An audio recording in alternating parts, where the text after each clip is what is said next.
هر کی میگه پول خوشبختی نمیاره، پولشو برداره بیاره بده به من، بره خوشبخت زندگی کنه. این عادی سازی فقر تو مملکت ما. پول خوشبختی میاره، خوبم خوشبختی میاره. چون نمیتونن به راحتی پول در بیارن، میگن پول خوشبختی نمیاره. اتفاقا پول خوشبختی میاره. پول سلامتی میاره. پول مرده رو زنده میکنه. پولو بذار رو سنگ، سنگ آب میکنه. هر جا که پول هست خوشبختی هست، خیر و برکت هست، فراوانی هست، خدا هم هست. هر جا که پول نیست بدبختی هست، بیچارگی هست و 1001 داستان پشتش. من قبول دارم سلامتی خوشبختیه، خانواده خوشبختیه، اما اگر پول نداشته باشی همون خانوادت هم تو رنج زندگی میکنن، سلامتیت هم به خطر میفته.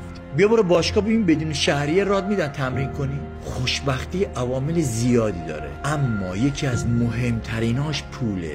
نذار با باورهای اشتباه تو رو بدبخت و بیچاره کنن. تنبلی خودتو توجیه نکن.